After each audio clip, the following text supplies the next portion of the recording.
Okay. So, everything is gone.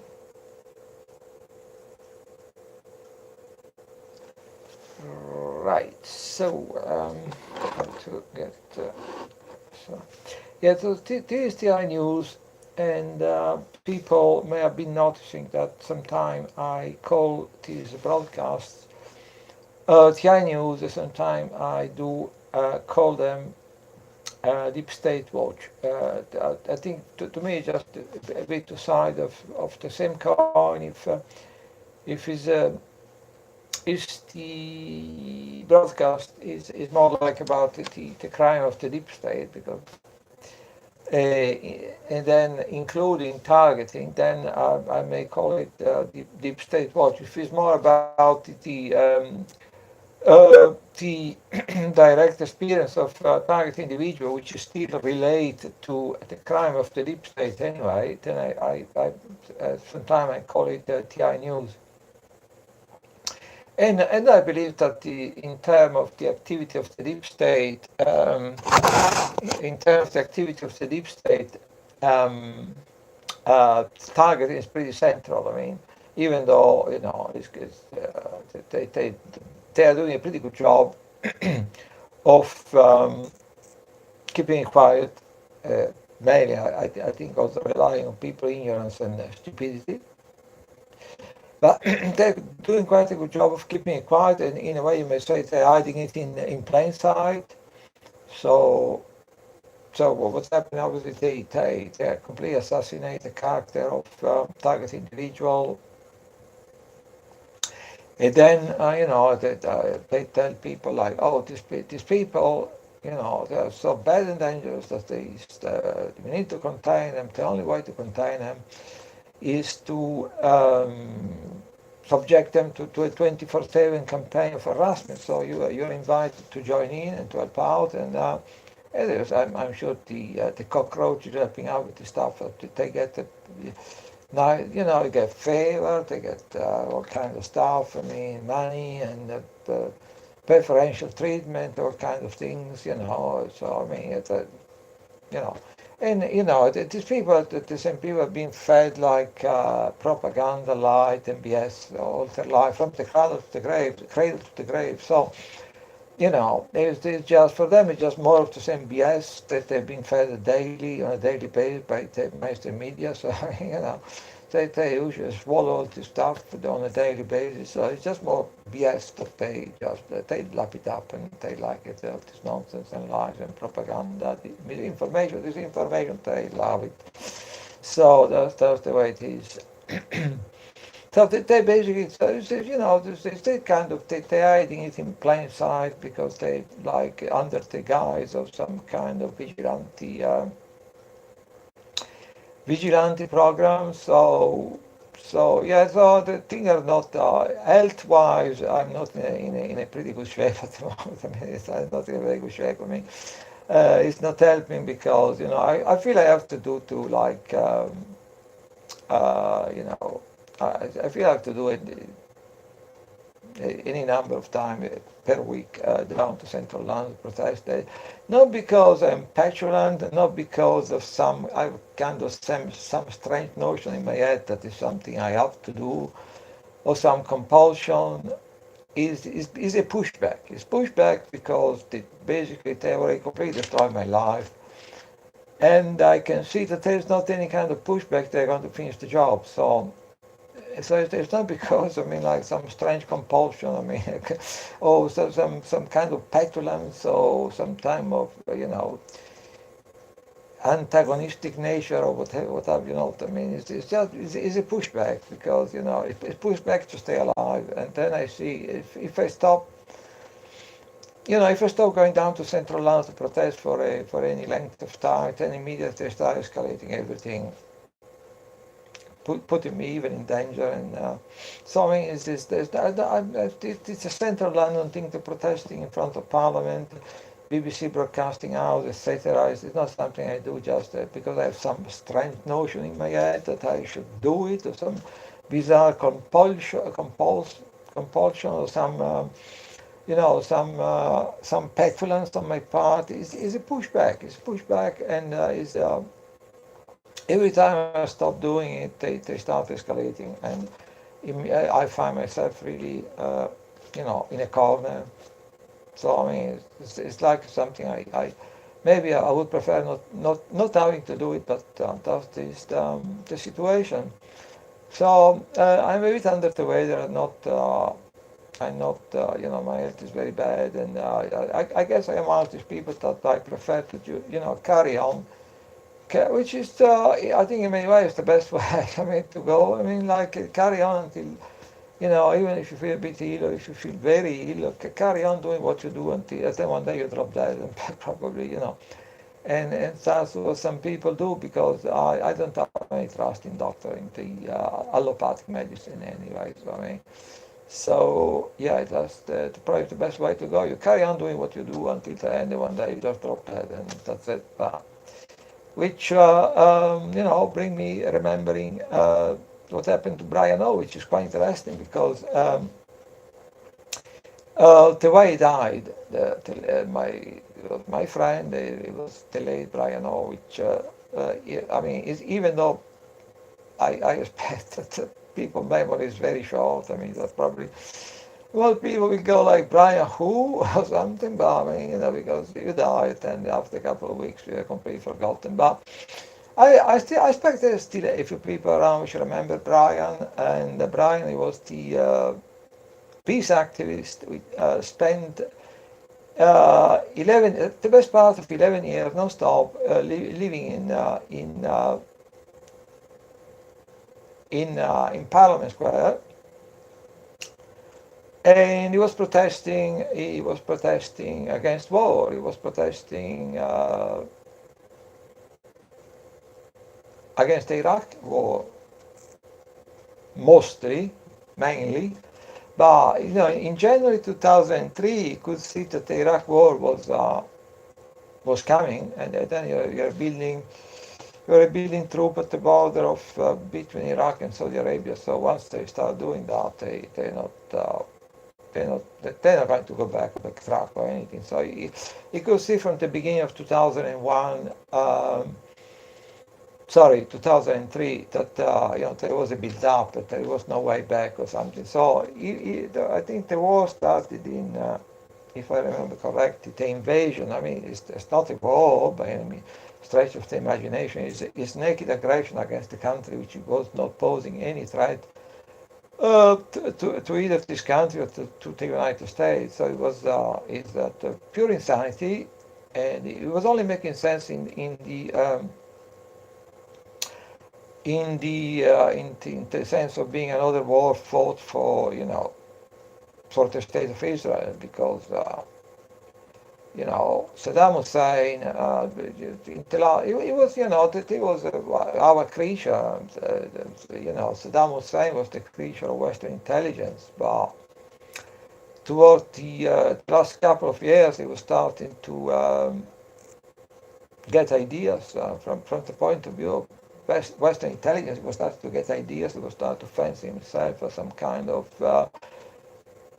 pan-Arab leader. He started to make very belligerent noises towards the state of Israel and the way Israel is treating the Palestinians. So I guess they had to get rid of him.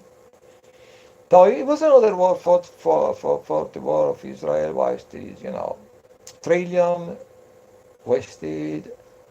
And whilst, if you look at any American city or any British city, you get all this standing encampment of homeless with tents and things. I mean, but it's quite right to spend trillions to fight war for the state of Israel, and they get a lot of people killed. I mean, I'm not even going to start about this crime, the horror. But it's not right to try to do something for the legion of homeless which are spending in this country, in the United States, in the rest of Europe, everywhere. But so Brian thought this abomination coming even at the beginning of the year in 2003. So even before the war started, is as you do, to try to make his voice heard. In case, I mean, this was not going to stop the war, but he was doing his best, his little bit, and so he took residence in January 2003, I think, in Parliament Square, and then he spent there. He was living there non-stop for 11 years, 11 years, and he was living there with. Uh, 11 years with going through a number of totally freezing winters, and sometimes with into snow, Parliament Square covered with snow, sometimes under torrential rain. It's for a long stretch of time under, in freezing cold, and I think for the first for the first 3 or 4 years, he did not even use a tent. And then he didn't even use a tent. It was completely for the first 3 or 4 years, and he was not even using a tent. He was completely exposed to the elements. And then I think circa 2006, possibly, Barbara came on the scene, and then she started using a tent, and the rest I don't want to go into that. But so basically, for the first 3 or 4 years, he was completely exposed to the elements: snow, torrential rain, to freezing winters, and but it's quite interesting how if you fast forward to 2011 and 2012 when Brian died. It's quite interesting because Brian then he was basically I think the worst thing for Brian was not I think the worst thing for Brian it was not the elements. I think the worst thing for Brian is being constantly subjected to harassment, aggression by the endless stream of thugs and scumbags and paid and organized by intelligence drug dealers and scum and thugs and petty criminals, and so all this constant stream all through Parliament Square all the time, trying to pick a fight with Brian, and so I think there's probably that's what really it completely destroyed him. It's quite interesting because if you quite as I'm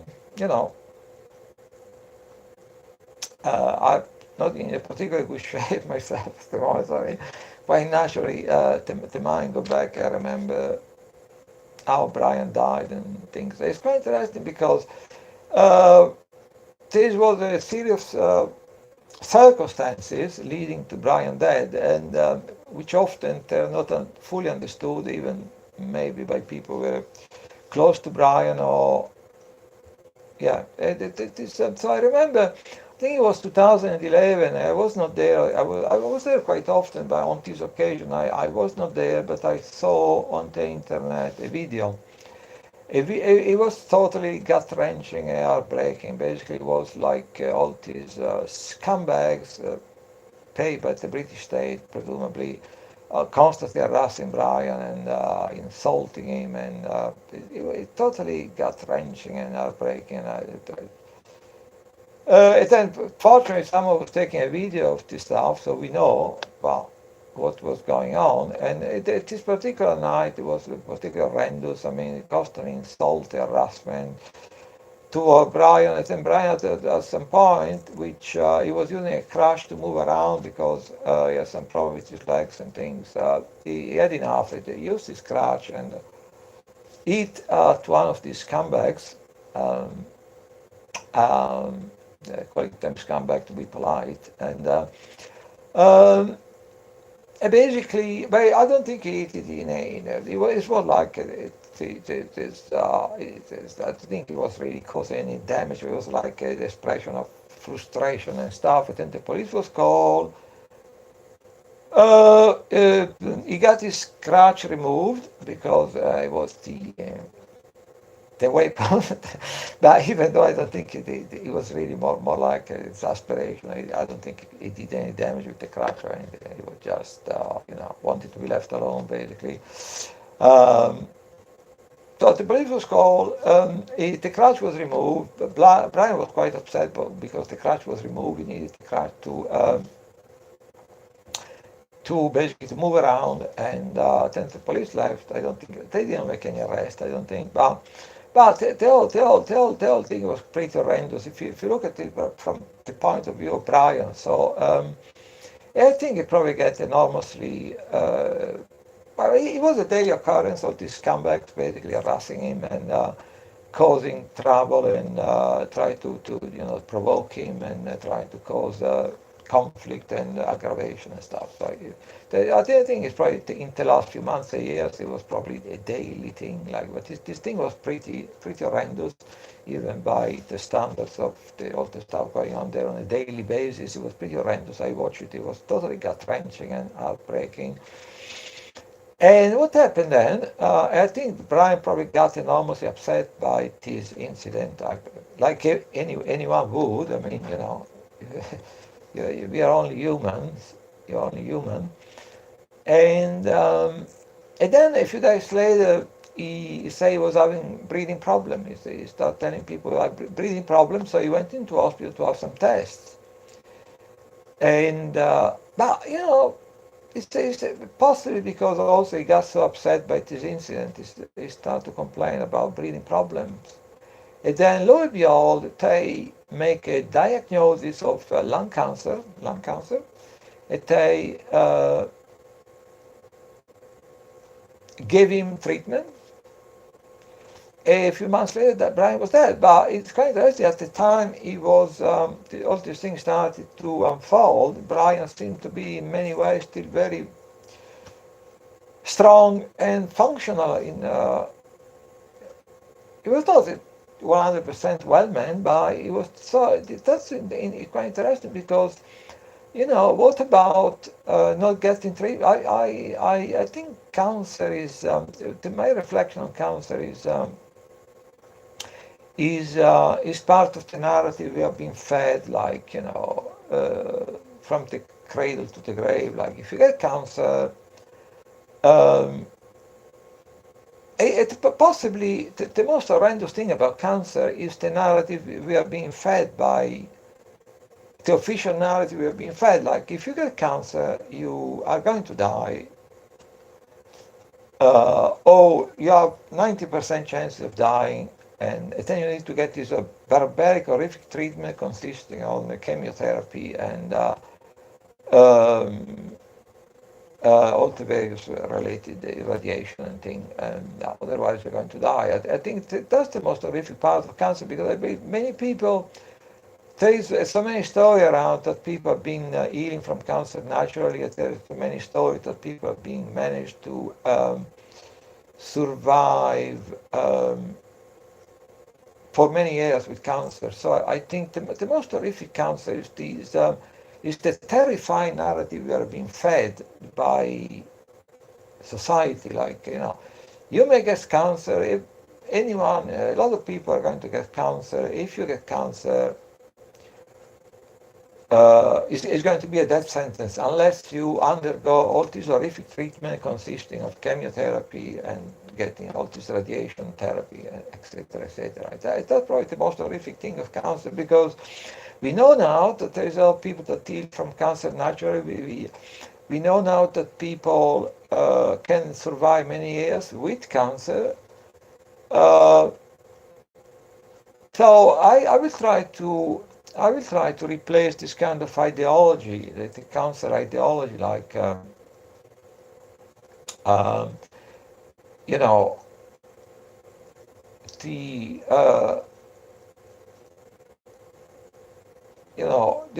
don't believe the official. I mean, I don't want to be a conspiracy theorist, or one of these people who always question the official version of things, of events. But what I would like to say is, don't believe this kind of narrative that a lot of people are going to get cancer. If you get cancer, it's a death sentence.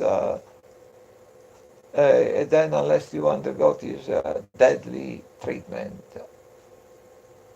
But it's quite interesting that, what happened to Brian, because Brian is probably, one of the reasons, at the time, in spite of all the harassment he was getting in Parliament Square, he was still pretty strong and, functional as a person and stuff. And then probably the main reason is that he started focusing on his breathing problems. Is that because he undergot this horrific experience of harassment one night, which I just described. And so that's probably, in a way, that was a contributing factor of him focusing his attention on his breathing problems. And a few days after this incident, seeking some medical tests.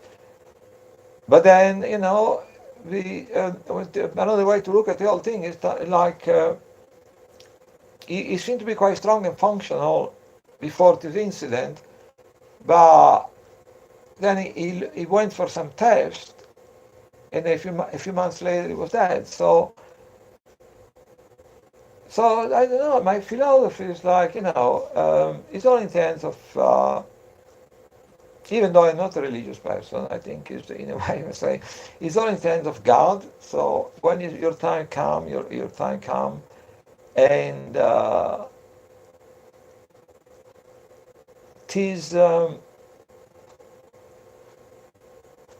this social narrative whereby always most people in the course of their lives are going to get cancer, and when you do is a death sentence unless you subject yourself to this horrific treatment, chemotherapy and the rest of it, which arguably that's what people may argue, some people may argue, I don't say, but that's what is actually killing a lot of people, is chemotherapy and the rest of it. So so I mean that's I wanted to make this reflection. My philosophy is like, if you want to be healthy, you look after your lifestyle, you stay as far as possible away from doctors and hospitals, and it's all in terms of God, so to speak. When your day is going to come, your day is going to come. You probably drop dead, and that's the end of the story. So yeah. And so an interesting footnote is that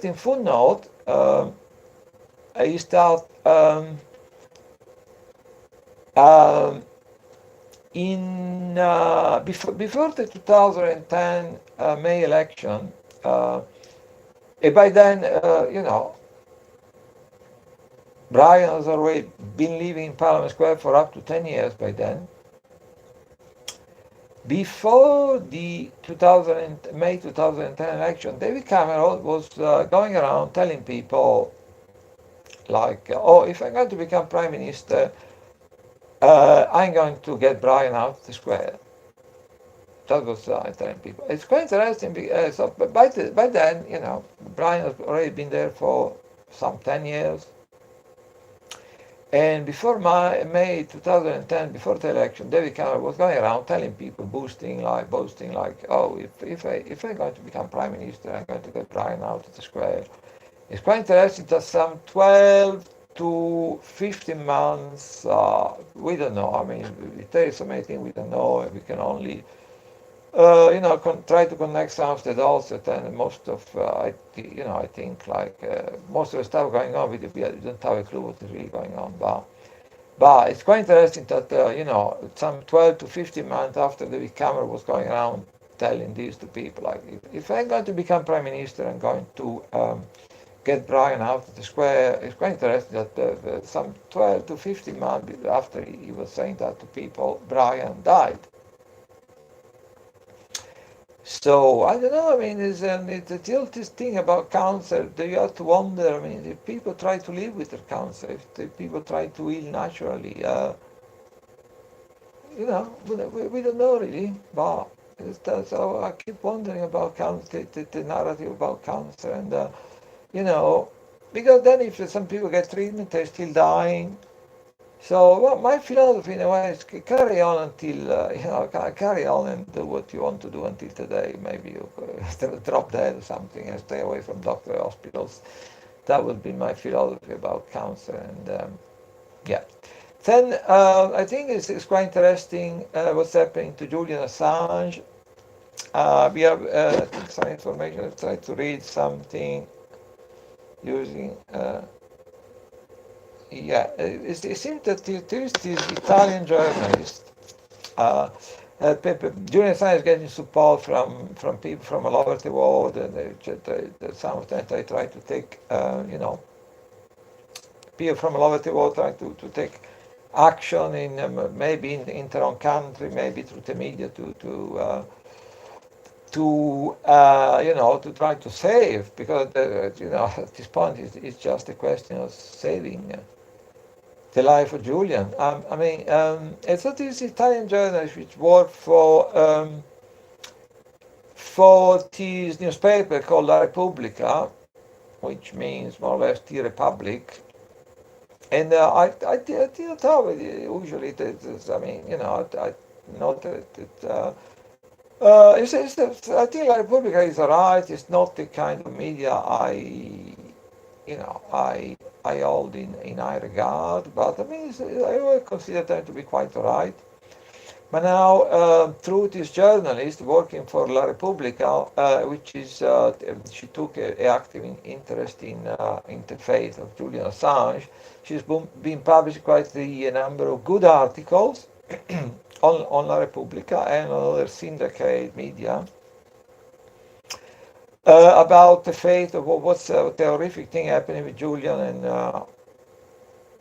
and she basically published his. So she managed to visit Julian in the last week or couple of weeks, and she's describing the article what. Well, so let's have a look at some part of the article. She said they are destroying him slowly. Yeah. But then we scroll down. Julian Assange is in extremely precarious condition. It is after a month of failed attempts, La Repubblica was finally able to visit the WikiLeaks founder in the Ecuadorian embassy in London. Right, so scroll down. Oh, okay, so that's quite pretty disturbing.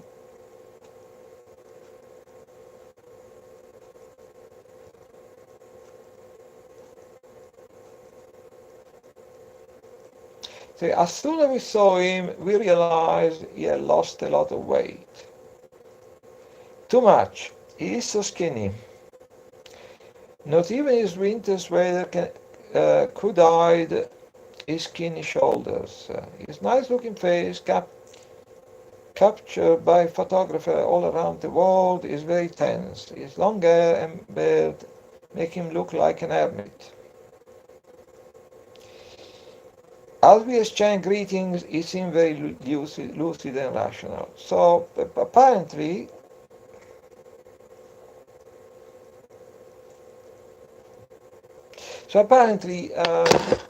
Julian Assange has been losing a lot of weight.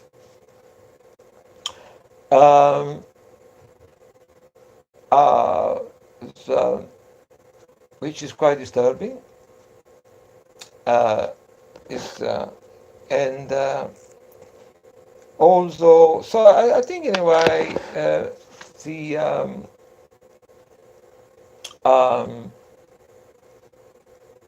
I think in a way the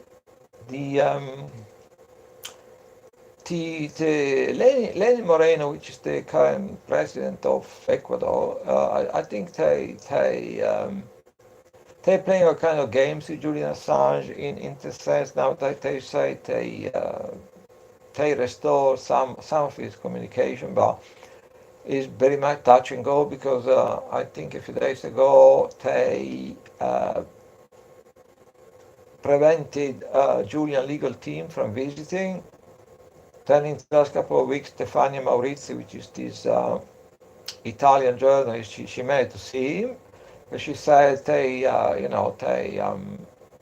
it was quite oppressive the way they were dealt with the with the security and the people at the embassy, and they had to provide all kind of information, which may be actually for a journalist, it may actually be quite not entirely safe in terms of all because they share this information with the British authority anyway, and anyone, all and sundry. So I mean, but so they have to provide all kind of information. Some of them is quite actually not particularly safe for a journalist to provide this kind of information. They've been prevented from bringing in any telephone or any digital gadget or anything. So yeah, so I think the Lenin Moreno regime in Ecuador, which is victimizing not just Julian Assange, but it's victimizing the entire people of Ecuador by the draconian policy of austerity. We saw in this country what austerity is doing to people, to the homeless and the disabled and stuff. And so, so the Lenin Moreno regime, which is victimizing first and foremost all the people of Ecuador with the draconian regime of austerity. And then, they sabotage, even rumors that they're deliberately sabotaging Ecuadorian public services to privatize them, very cynically and in a very nasty way. I then look at what the Tory government have been doing in this country to the NHS, so we can see all the parallel there. But sabotage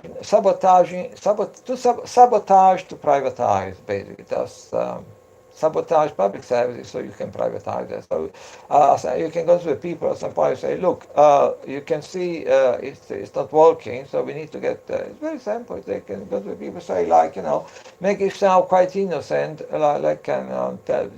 go to the people and say, look, you can see it's not working, the queue, if you are referring to the NHS, for instance, the queues are getting longer, stuff. So we need to, and then they make it sound like kind of innocent, like they say, we need to bring in private money, which sound quite innocent.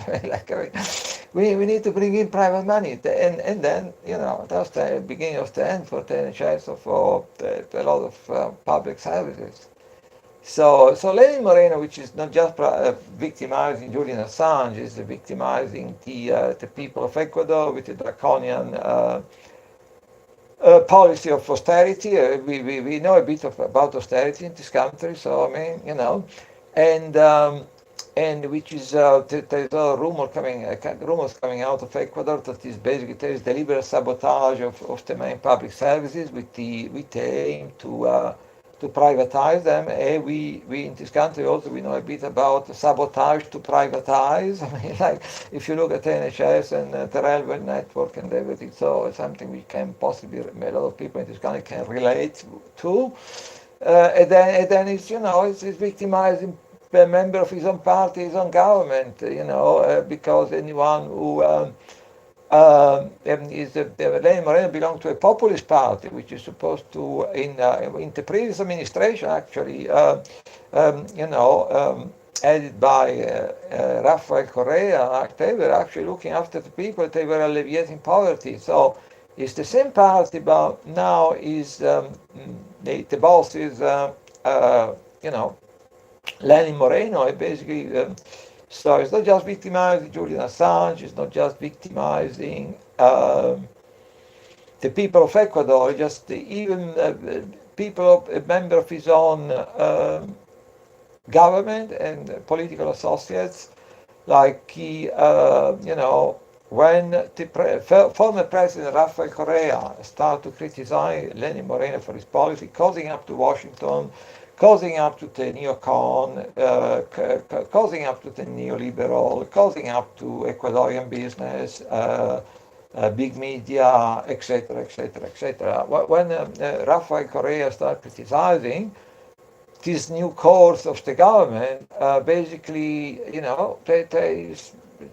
come up with some Trump-up charge of corruption. Rafael Correa felt so worried about his own safety that he had to decide to flee to Belgium. And then you have the Lenin Moreno vice president, a guy called Jorge Glass, also disagreeing with his policies and being in a very good position to, in a way, to throw a spanner into works to this new, some of the atrocious policies Lenin Moreno was implementing. His own vice president, but he was set up with the same with Trump-up charge of corruption, and he was in prison, and now he's serving a 6-year sentence. And this poor guy, he was probably so shocked by the injustice of the whole situation being set up that he went on hunger strike. And I don't know the latest, but when the latest I had, maybe a couple of weeks ago, the guy had been on hunger strike for 28 days and on water, stopped drinking water for maybe 7-8 days. So the guy was on death door, basically. So that was Lenin Moreno, vice president. So Julian Assange is just one of the victims of Lenin Moreno. Now it seems he has been losing a lot of weight. According to Stefania Maurizi. So that is basically the targeting on Julian Assange. I think for any intent and purpose, I think we know Julian Assange has been subjected to a kind of gang stalking. There is strong suspicion on my part that he's been also subjected to electronic harassment, because in his last interview he mentioned, I quote his words, he mentioned evil, intelligent dust surrounding us, which is interacting with the GSM phone network, mobile phone network, GPS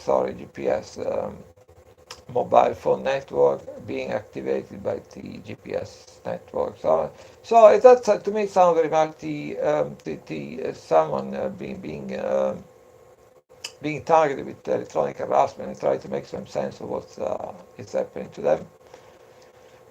So yeah, so I think at this point, with the loss of weight and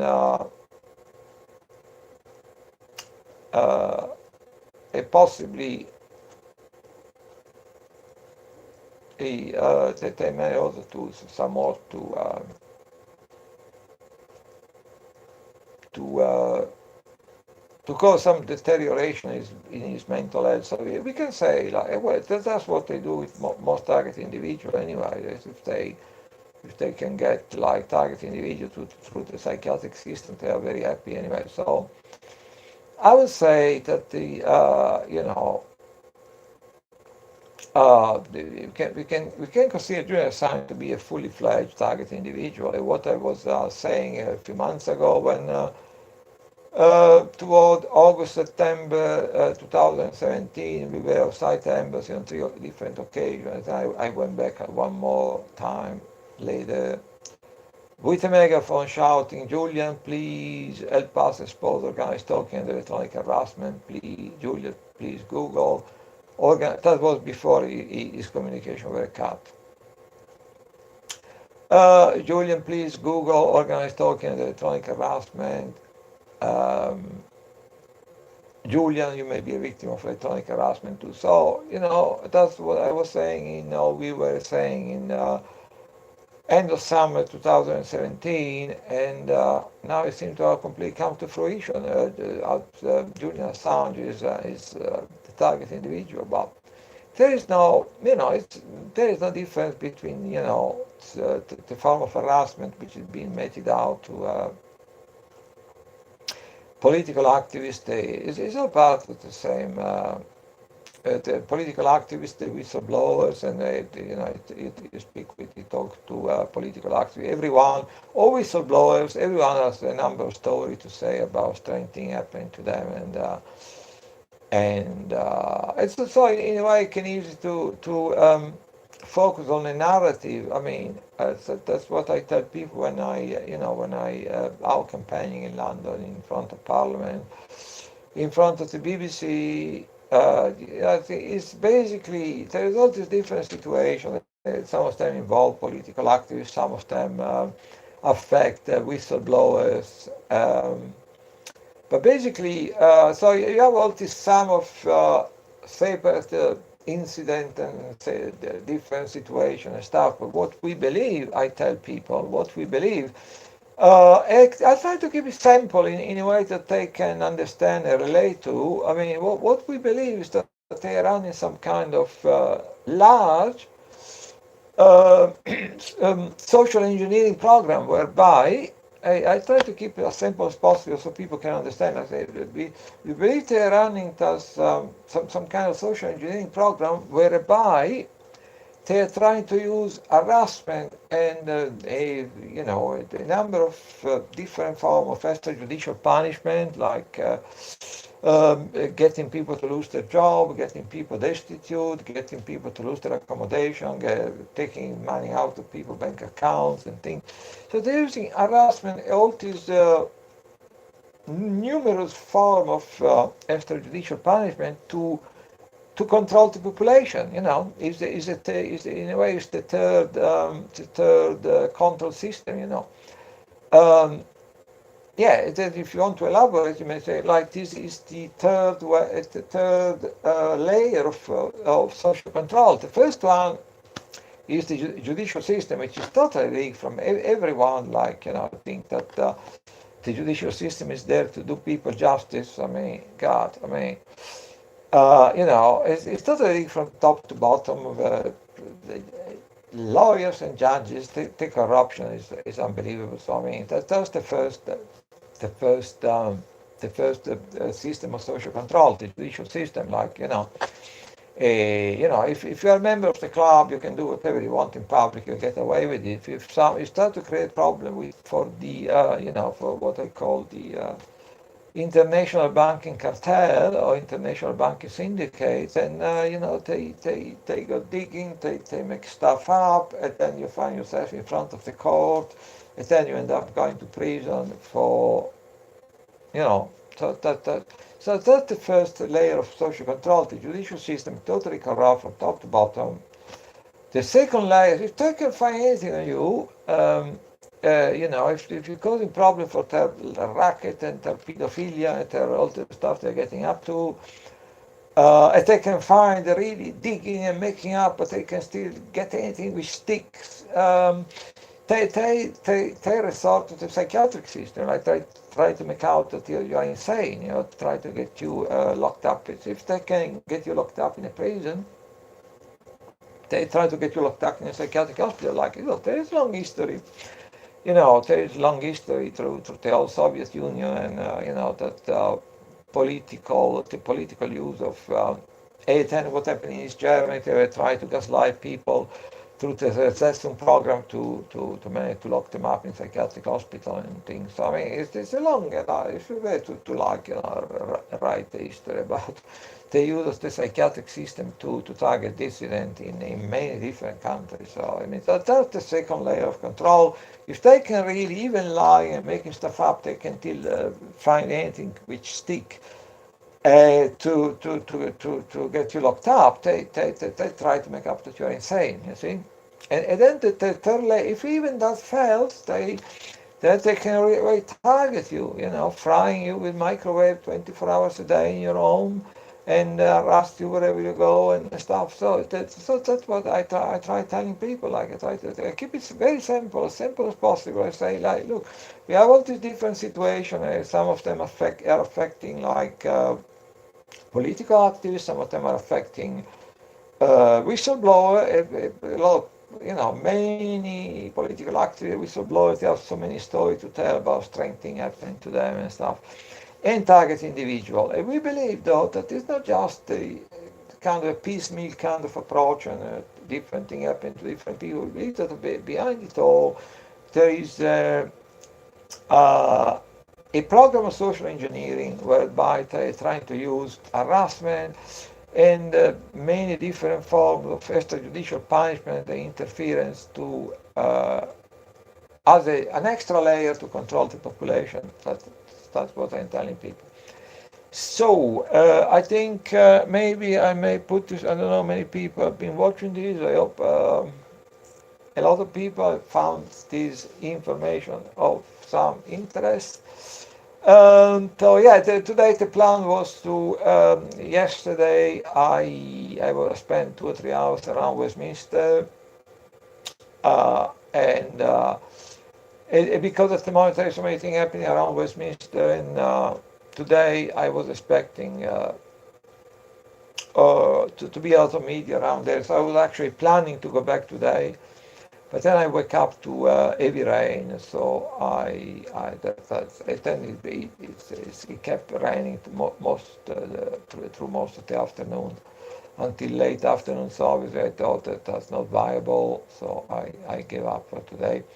So tomorrow it may be even more, because tomorrow is Wednesday, Prime Minister question time day. So with all the Brexit thing going on, and should be even more busy tomorrow. So tomorrow I plan to be around Westminster again. If the weather, obviously, if it's not raining all day, which is actually from what I heard is entirely possible.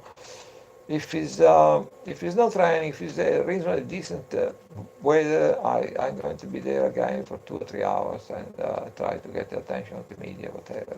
No one seems to care anyway. So I mean, sometimes I feel even there's like they've been like advised, or I mean, I go there to interviewing people, or I position myself just outside the pedestrian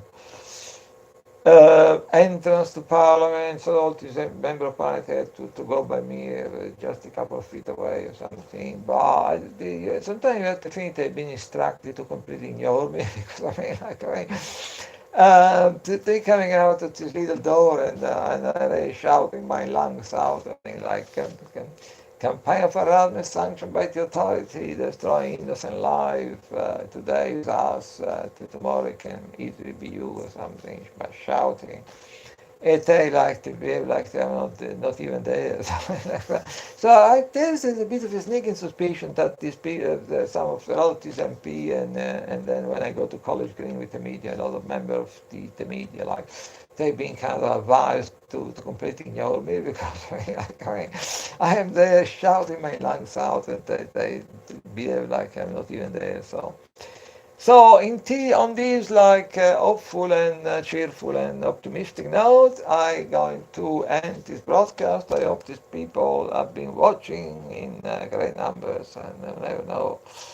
And that's all for now then. Yes.